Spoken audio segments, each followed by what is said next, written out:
20 feet high, big solid doors. He says, we blew the doors open. This is coming from the interpreter now. Blew the doors open, and out come big giants. Y'all, listen to this lady talk about a run-in she had with a Japanese gentleman who claimed to find giants in the Grand Canyon during World War II. And I was walking the coastline, and this Japanese man walks up to me, very elderly, walking the coastline. He says, you from America? I said, yes. He said, I've been to America. I said, you have? When did you go to America? He says, 1944. I said, oh, that's a long time ago. He said, yeah. He said, I went Grand Canyon. I said, what were you doing at Grand Canyon? He says, during war. He says, 600 Japanese brought to America to tunnel through Grand Canyon. Dynamite. He says, we were blowing up Grand Canyon.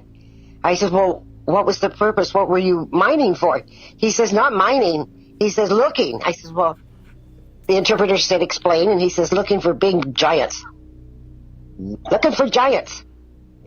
And he got really quiet, and he got really quiet.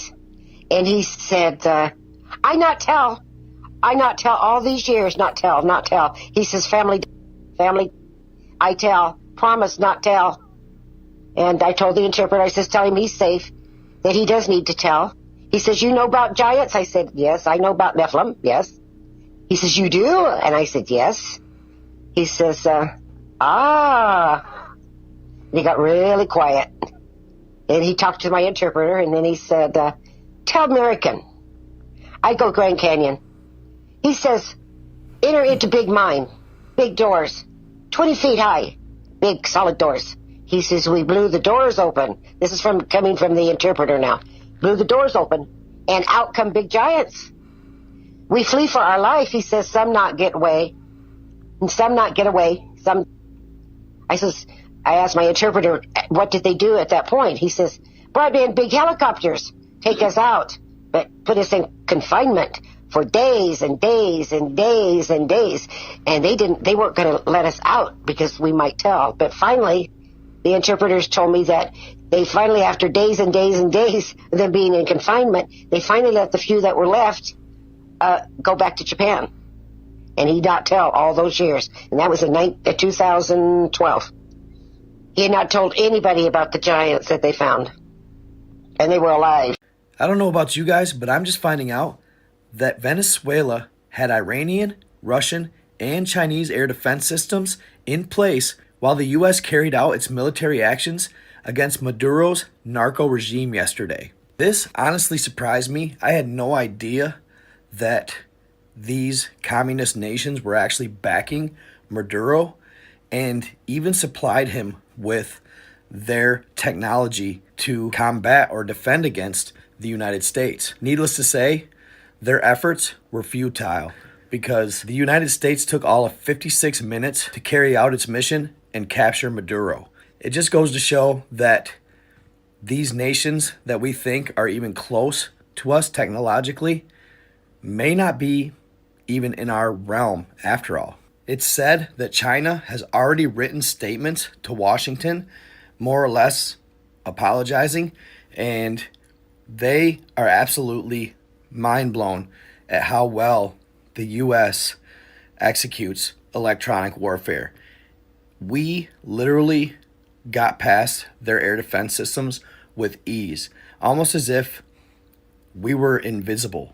And this goes back to, if you remember, when we bombed Iran, the Russian government and the Chinese government were absolutely terrified at the fact that our stealth bombers were never picked up by them on radar. It kind of makes you think maybe all this propaganda that all these countries are something we should fear, or China is right there, if not higher than us technologically. I'm starting to think maybe that's not the case. I mean, folks, just look at the MH370 footage. And we've been doing that since the Philadelphia experiment. Back in what? World War II, 1943? And that just scratches the surface. I believe we can manipulate space-time and travel at the speed of light easily.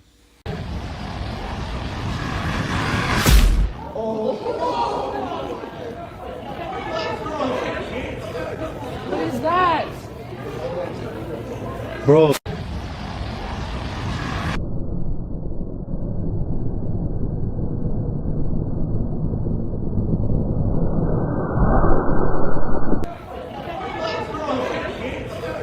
What is that? Bro.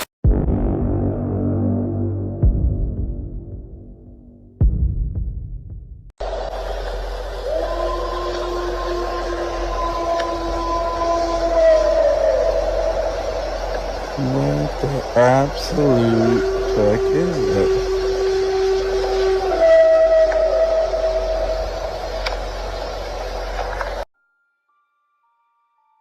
Y'all check out some of the artifacts this gentleman finds, and he posts them on TikTok. These artifacts look almost as if they're from Tartaria. The looking glass is very interesting. When he looks through it, he's actually looking through his wall and seeing what's on the other side of it.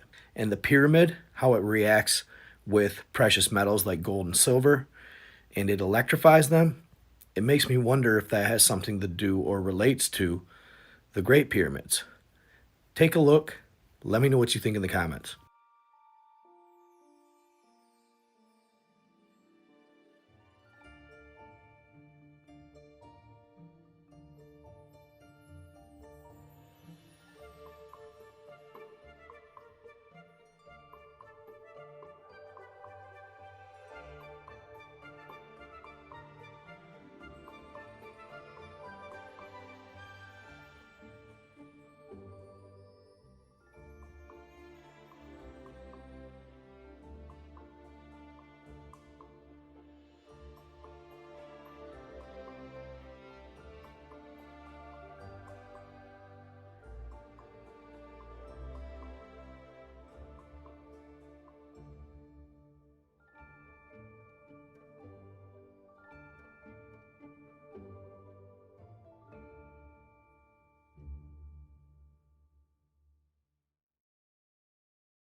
As you can see, this pyramid is highly electrically conductive.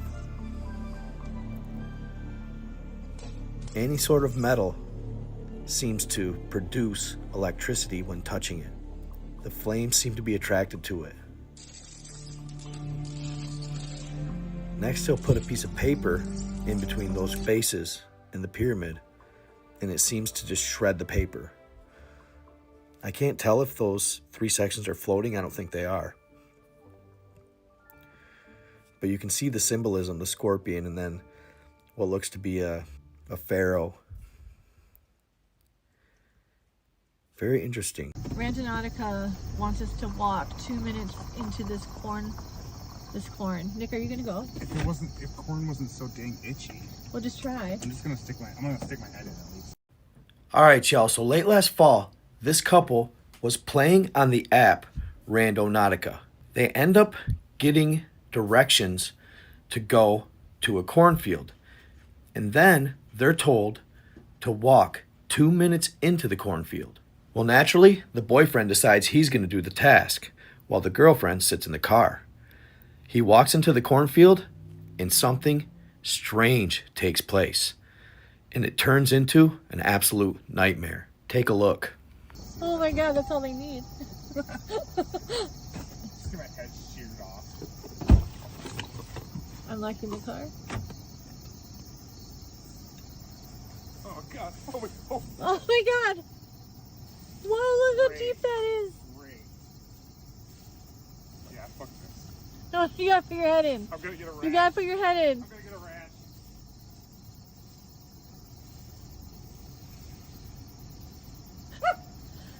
Yeti! Ow! Ow! Ow! Ow! That sounded like a chihuahua. What? What? Oh, he went in. Why do I feel like it sounds like there's more than one person walking right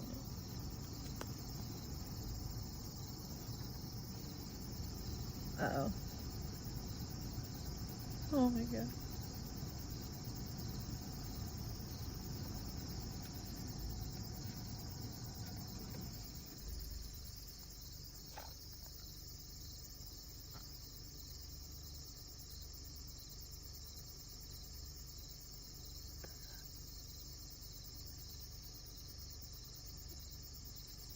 Nick.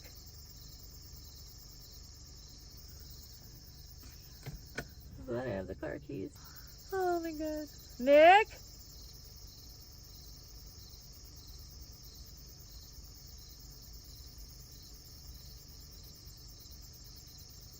Damn, he's been in there for like a minute too.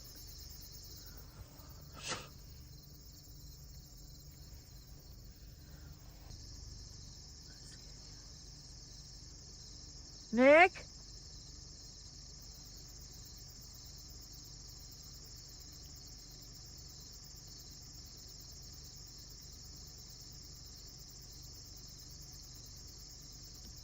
Yell if you need help.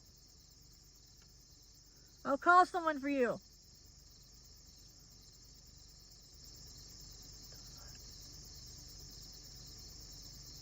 Let me know what y'all think in the comments. There's going to be another part. Nick, what are you doing? So she ends up standing there for like an hour, and Nick never comes back out of the cornfield. And she spends the next day looking for him, yelling for him, and nothing. They literally have no idea what happened to him. The next day, she'll continue the search, and you'll see what happens. Sorry for the late update. I tried to get some sleep today after looking for him all night last night. Nick's nephew's been looking for him, and anyways, I've been driving around and I found Nick. Nick, what are you doing? Nick. Nick, come here. Why are you being so weird? Where have you been? Are you seriously fucking recording right now? Yes. Yes, people online have been looking for you. Where have you been? What do you mean you like barked and fucking drove away? Nick, you're being weird. Where have you been? It's been hours and all fucking day. Like, I've been walking around for like 2 hours because you drove away. I didn't drive away. I waited for you. I stuck my head in, you barked like a fucking dog and drove away. Nick, I waited for a long time. We've been looking for you all day. What do you mean we? Your nephew's been looking. I looked all night. No wonder they didn't find me. Oh my god. Well, last night I looked for a long time. Then I tried to get some sleep. You last night? I made last night when I tried looking for you. You weren't even with me last night. Nick, we went into the cornfield last night. We were doing Randonautica. You went That was in. tonight. That was last night. And why are you like? Who even said you could drive my car? Nick, where have you been? I've been fucking walking for like 2 hours, waiting for walking back to my fucking house. Nick, what do you mean, where have I been? I made a TikTok video that went viral that people are. It's last night. I can prove it. It's been over almost 24 hours. I can prove it. Of course you posted a fucking TikTok. Nick, because I'm worried about you. You're a fucking idiot kid.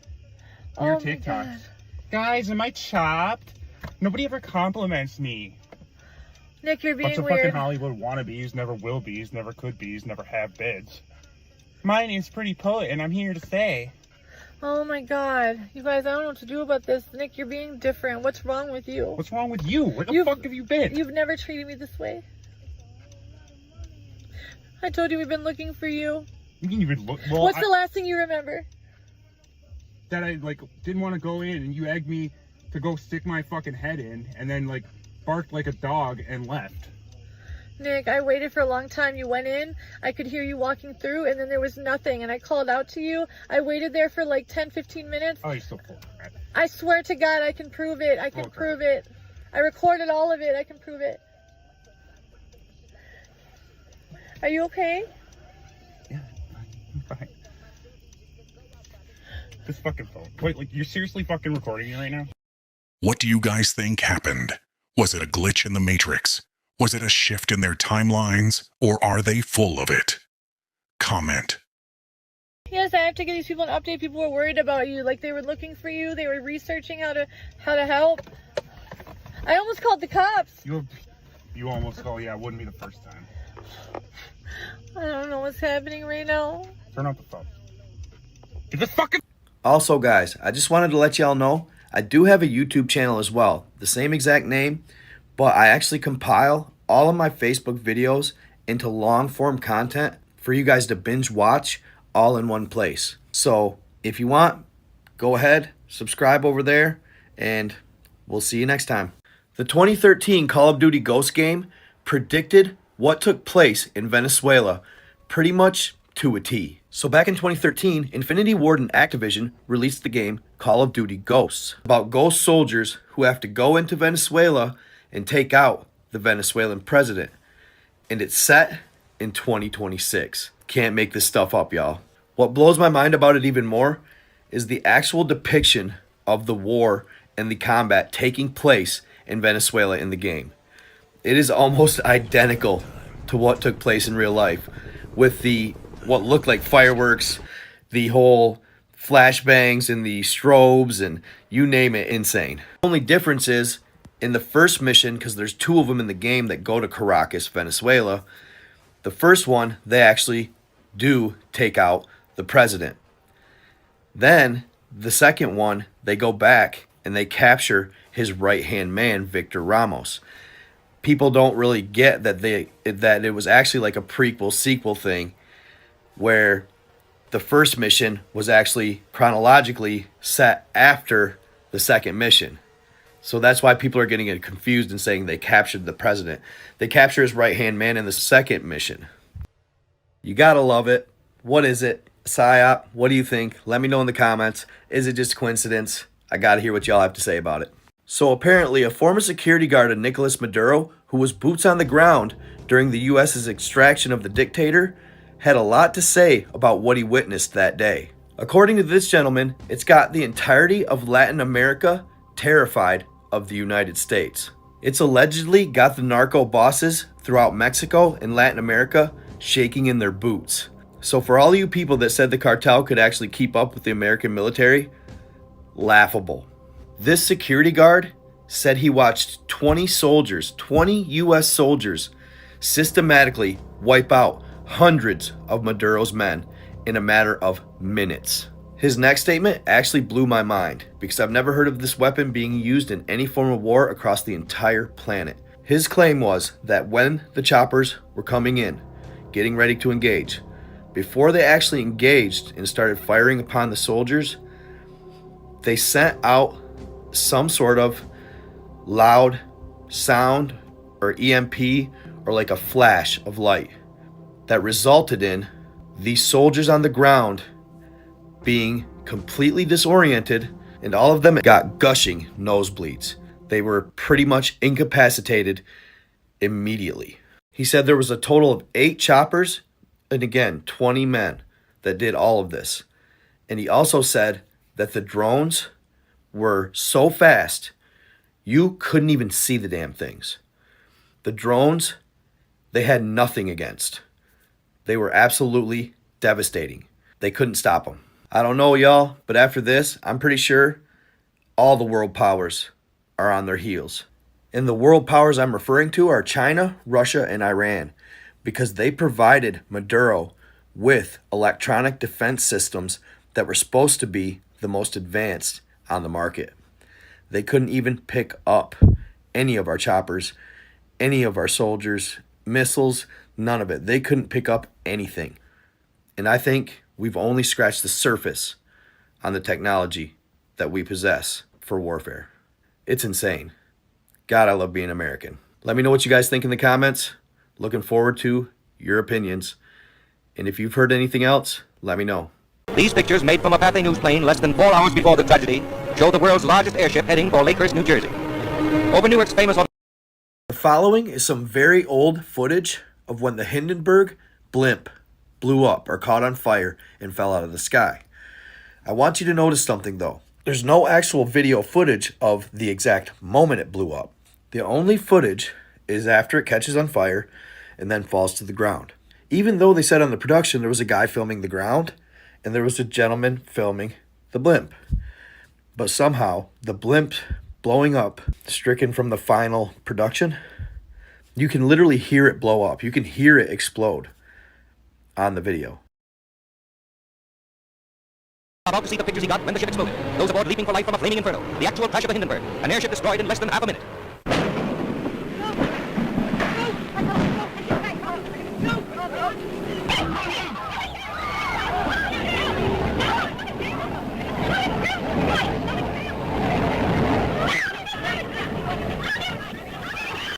I don't know about you, but to me that's shady. And I'm not so sure there wasn't something maybe more intentional about this whole thing. Because after this, blimps pretty much were rendered obsolete, never used again, and the airplane industry slowly started to take off.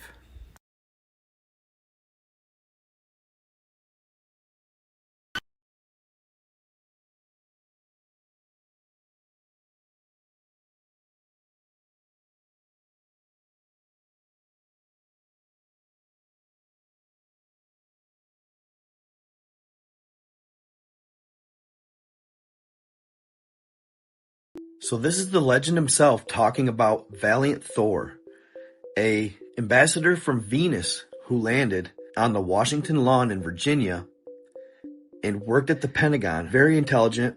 He came here to warn us about our nuclear program and try to basically dissuade us from it.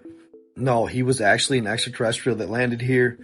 Very human-like, but other features weren't so. But listen to what Phil Schneider says about him. Very intriguing. These are the benevolent aliens, and they've been here helping us. In fact, I have a picture. Let me reach for it here. I have a picture of one of the aliens been working for the United States Pentagon for the last 58 years. His name is Valiant Thor. He's right here. There's my father in the background. This whole place, the ready room of the USS Eldridge, Al Bielek has probably explained, or maybe even shown you this picture. There's a list of some of the notable people in it. They're all the atomic bomb scientists of the day, all the time variant experimentalists of the day, all the top physicists of that particular day. This was in August of 1943. Now this guy has not changed one iota in 58 years. Started work, he came here, crashed here or whatever, whether he's under duress or not. He started work for our U.S. Navy and military operations in 1937, either 37 or 38 is what I've been told. So it's for 58 years, this man's been employed, probably under duress. If you don't do as we say, we're just going to use you for alien bait or something, I don't know. But anyway, he basically hasn't changed. He lives for 490 years, is what he says his lifespan is. Now, he's supposedly a semi-benevolent, he's a human-looking type person. He has 6 fingers and 6 toes, and he's got one oversized heart, one lung, giant lung. His blood vessels are bigger. He's got copper oxide for blood, similar to an octopus. His brain capacity, 300 centimeters greater than ours. He has a thinking capacity, IQ, if you were to measure it, it'd be totally off the scale, it'd be about a 1200 IQ. He speaks 100 languages fluently, alien as well as others. He's a remarkable person. I had a chance to meet him one time. Now, by the way, he doesn't shake hands. He was kind of in a spacesuit because all aliens, regardless benevolent or otherwise, they're carrying germs and diseases and bacterium in and on them that are deadly to us. If I were making policy, I'd quarantine them all because how do we not know that some of our diseases like AIDS, Ebola, hantavirus, and a few of these other weird designer diseases, as I call them, are not made from the cadavers of some of these aliens as a biological weapon to use against the people of the United States.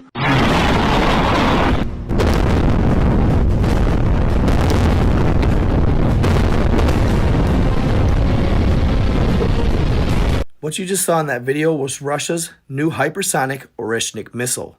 They are said to be some of the most technologically advanced, destructive missiles on this planet. They recently put them on display in attacking Kiev and Lviv in Ukraine. Many believe this is a response to the rumors about their defense systems failing in Venezuela against the U.S. attack. The thing about this attack is there wasn't any warheads attached to those missiles. It was simply impact from a high-velocity mechanism. What's so special about these missiles is they reach the atmosphere in minutes, and in their free fall, they're very hard to intercept by most air defense systems. What's more is they can contain up to 6 warheads in one launch, with each warhead striking a different destination. Each individual warhead has 2 thrusters on it that allow it to maneuver and avoid any air defense systems that it faces. But I'm sure the US has something up their sleeve to combat it. Regardless, it's safe to say Russia does have some technologically advanced arsenal. What do you guys think? Let me know in the comments. Yep, it's a go around. Oh, God. Oh! Yep. Yeah, he's tripping. Oh my God, do you see that? What you just saw was a commercial jet attempting to land at the Savannah International Airport in Savannah, Georgia. Pilots that fly there will tell you it is probably the most dangerous place to land in the entire country. The number one reason being they have strong, unpredictable crosswinds due to it being in coastal Georgia. They have constant wind shifts. Winds often hit at an angle, not straight down the runway. Gusts can change rapidly in short, heavy bursts. This forces pilots to use crab angles and aggressive corrections right before they touch down. The main reason is because they're surrounded by marshlands. The airport sits next to wetlands and tidal marshes. They have little terrain or buildings around to break the wind, and air flows low and uneven over warm marshes and wind and sheer turbulence. As a result, pilots feel a sudden drop or sideways push close to the ground. One commenter on this video said they were on a commercial jet trying to land there, and they attempted to 3 different times. He said people on his flight were fainting, screaming bloody murder, and some of them were throwing up on the plane before they finally diverted to another airport to land. That's how real it can get trying to land on this runway. Check out the rest of the video. Let me know what you think. You're videotaping that? I don't even know. They've been fighting for their lives trying to land these planes today. Whoa, look at that. You see that bank? Go around. Watch it's gonna go around. Yep, it's a go around. Oh, God. Oh! Yep. Yeah, he's tripping. Oh my God, do you see that? Oh! Did the tail just strike? Shit. Did the tail just strike? Oh! Yo!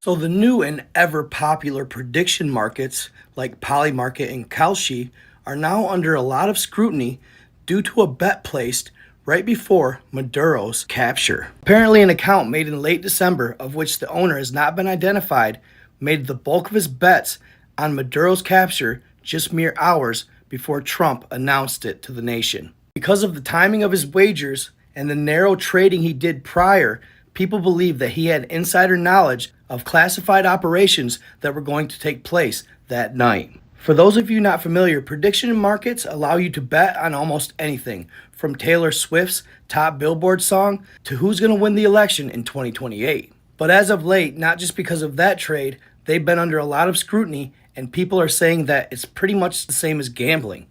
But what's interesting about them and what makes them different from gambling is that they give insight into what the population actually thinks or feels about a certain subject. Sometimes they'll refer to political events. They'll even have impact on the stock market, whether people think the Fed is going to increase rates or not, or whether they think Elon Musk is going to create new tech that's going to change the game tomorrow. It'll be interesting to see the future of these prediction markets. I think they're here to stay, but I think there's going to have to be some more regulation on them for sure, because think about the implications of him making that bet before it even happened. He could have essentially leaked classified information and gave Maduro a heads up as to what was taking place. I believe that it could have been, and most likely was, a soldier. Given the amounts, $32,000 bet, he ended up winning $408,000, something along those lines. That just screams soldier to me, and if it is, I hope it is, because it's well-deserved. What do you guys think of these new prediction markets? Do you use them? Let me know in the comments. I had somebody in the congregation ask why I'm wearing Christian Dior and Christian Louboutins. So I know y'all saw Drewski's skit on those mega churches, right? If you haven't, go watch them. They're hilarious. But a quick summary, he's basically calling out all these mega churches for more or less extorting their congregation, getting them to pay tithes, and basically living lavish, wearing nothing but Louis Vuittons, red bottoms, buying Bentleys, you name it, they do it. So Drewski in a fun skit basically just calls this out. Well, needless to say, you already have some pastors crashing out. Take a look. No church, don't let that Drewski skit mess y'all's heads up. Y'all know damn well we don't move that way. Y'all money is God and the church's money. We can't let fat motherfuckers do whatever the hell. Listen, God is...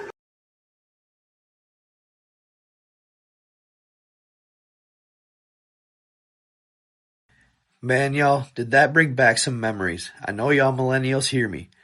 You guys remember getting pulled out of class to do these hearing tests. At the time, I thought it was just for hearing. What really triggered it is that drink, that purple drink at the bottom of that glass. If I remember correctly, it tasted like bubble gum or something. But myself, there was a time when I was taking the hearing test. They kept coming back and pulling only me out of class, almost as if I kept failing it. At least that's what I thought at the time. And I go sit down. They would play the frequency, and you'd raise your hand if you heard it. I would hear every frequency, but then it would come to the last one, it seemed. And every single time, I didn't think I was hearing it. But I remember as a kid going, wait a second, was that the sound? Because I remember hearing what I thought was like ambient noise outside of the headphones. I thought I was hearing like a heater or just the sound of the school or just basically humming. And I just remember like later that night after the final test, and they never came back after this, but after this final test, I remember going, oh my God, that was the sound. I was hearing it. I just didn't realize I was hearing it. So I never raised my hand, and they thought I wasn't hearing it. Really weird. They never came back. Like I said, maybe I dodged a bullet. Who knows? Because what people are saying is these tests were basically put in place by the government, basically to identify which kids among us were gifted, psychically gifted. And these kids would often be taken for special classes, used as government lab rats, stuff like that. So who knows? Maybe I dodged a bullet. But let me know in the comments if y'all remember this, because I remember it like it was yesterday.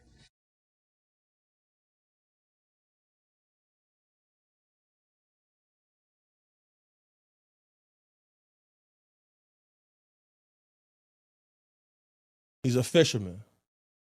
He said after a certain time, being on the shore of the beach is dangerous. I'm not exactly sure who this gentleman is, but he's been on a lot of podcasts lately within our niche, and he's talked on a lot of subjects and seems to be very knowledgeable about them. Here he talks about mermaids. I'm not exactly sure where he's talking about particularly, unless I missed that he mentioned it in the video, but he talks about a particular type of mermaid that if you're in a certain city, they tell you not to go to the beach at night because if you do, there's a high probability you might not make it back. These mermaids he describes are absolutely horrifying. Take a listen. Because that's when they arrive and they take people with them.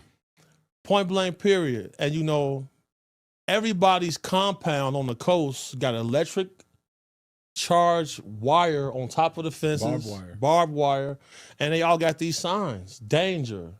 And everybody got their security. They say after a certain time it get dangerous. Be inside the gate. Don't go to the water. Because, you know, none of us can swim good enough to get you back from them. I spoke to a guy, he said he went for a night swim, and when he got back to shore, he was standing there with his towel, and he looked, and he seen a merman standing there. The hair was not like you see in the movies.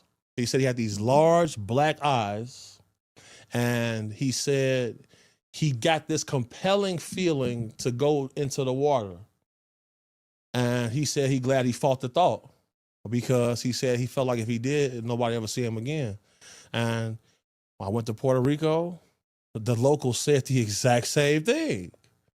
Exact same thing. There's videos now in Mexico of people that are given the same description. For sure. Recently, that just happened a few weeks ago that they seen one that walked onto the shoreline. That's the thing. It's got legs. Apparently, the males don't have the fish appendage at the end. They got legs, but they have webbed hands and webbed feet. Okay. So this is the description everybody's getting. I'm one of the leading cybersecurity researchers on flock safety. I'm going to explain to you what I've learned in the past 7 months in under 2 minutes. So you all got to listen to this gentleman explain what flock safety is and what our law enforcement is going to be using in the near future. If not, they are already using it in a city near you. Do you think it's a total invasion of privacy? Do you think it's necessary? Do you think that we're going a little too far to keep people basically from any privacy? It's crazy what this thing is capable of, and there's basically no hiding from it. It will find you anywhere. Take a listen. So they started with license plate readers in this 2018 patent for a dynamic surveillance network. These LPRs feed video into their AI model, which is trained to identify people, vehicles, animals, and bikes. After their model was trained, they expanded beyond LPR to video cameras that live stream with people detection and vehicle detection capabilities. One difference between LPR and video cameras, based on their website, is that video cameras have people and vehicle capabilities, while LPR is exclusively for vehicles.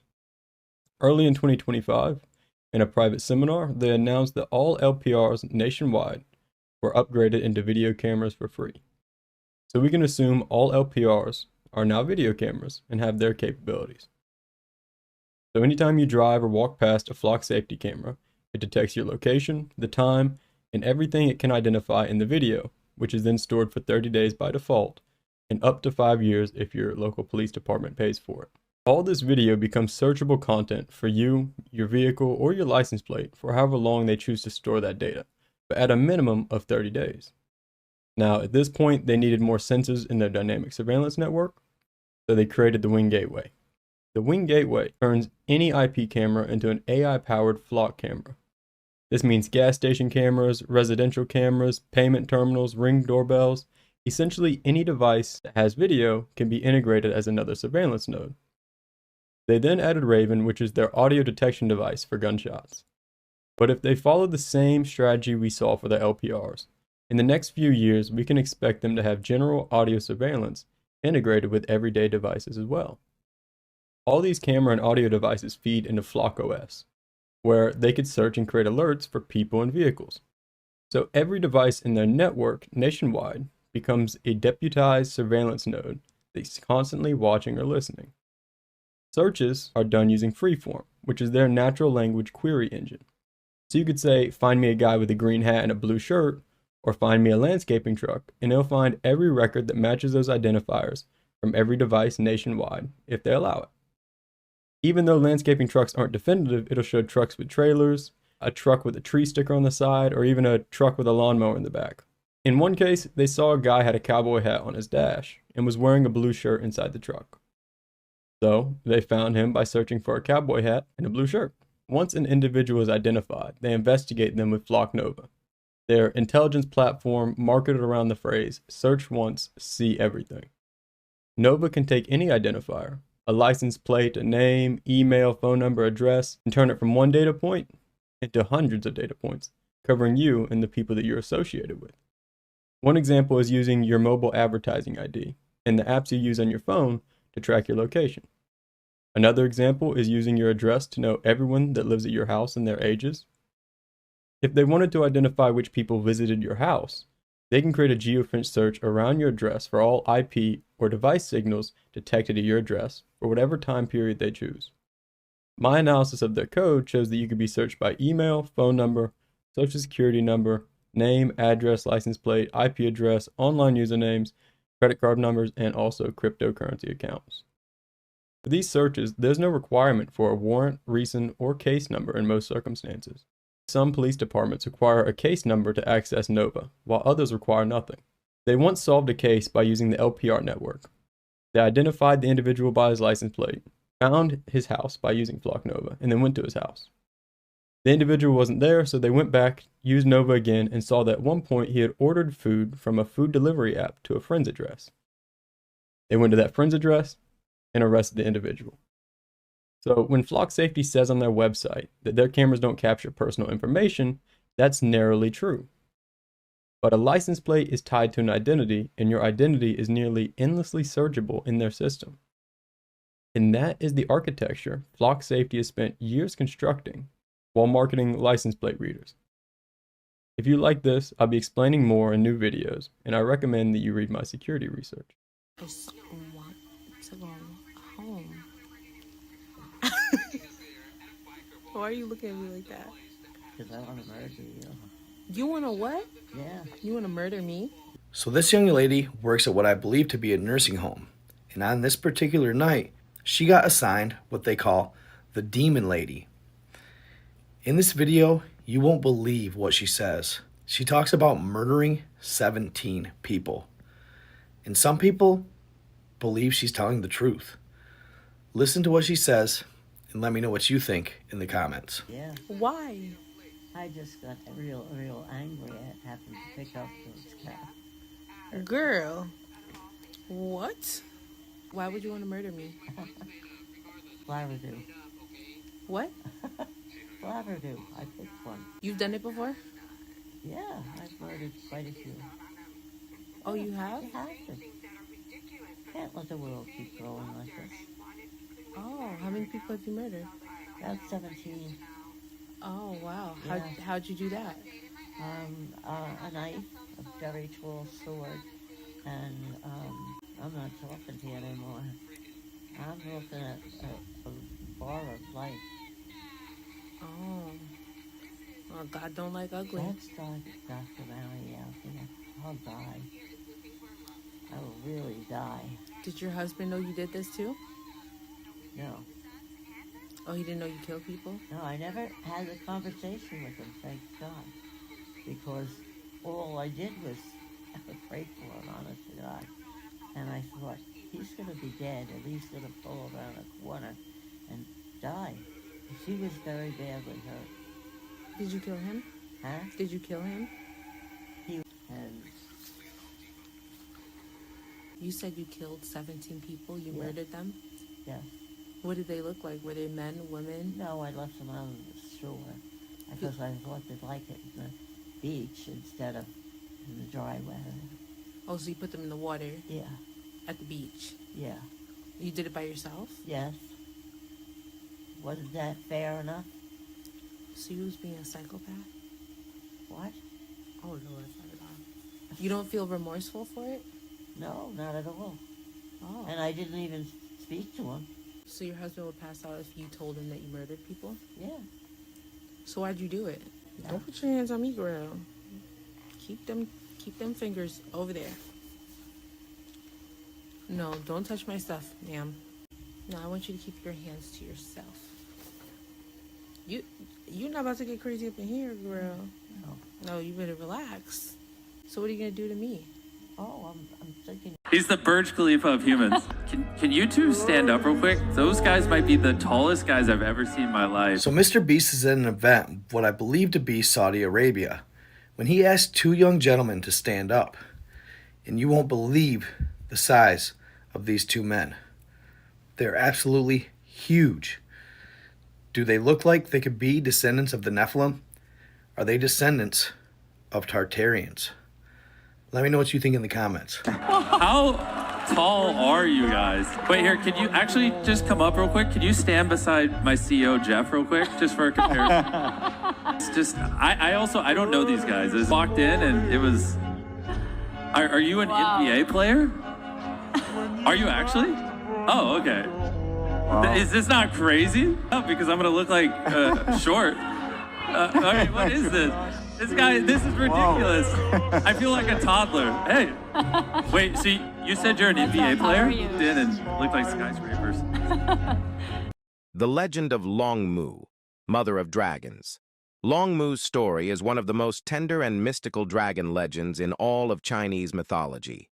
A woman of the wilderness, Long Mu was said to live in remote riverlands and deep wilderness, far from cities and emperors. She was poor, humble, and kind, someone who lived close to nature rather than ruling over it. The dragon eggs. One day, while washing clothes along a river, Long Mu discovered 5 strange eggs caught in the reeds. Instead of fearing them, she brought them home and raised them as her own children. When the eggs hatched, they became dragons, ancient, powerful beings tied to storms, rivers, and the heavens. Mother, not master. Rather than dominating the dragons, Long Mu nurtured and protected them, teaching restraint, compassion, and balance. Because of her care, the dragons grew benevolent instead of destructive. They guarded her, controlled floods, brought rain to crops, and punished corruption, acting as protectors of the land. Dragons of restraint. In Chinese lore, dragons often symbolize overwhelming natural power. Longmu's legend is unique because it teaches that even dragons must be guided by love and responsibility, not fear or conquest. In southern China, especially Guangdong and Guangxi, Longmu is believed by some locals to have never died, but instead continues to exist as a hidden mortal incarnation. Folk belief holds that when floods are restrained without explanation, or when rivers behave despite storms, the Dragon Mother is at work. She doesn't command dragons openly anymore. She calms them.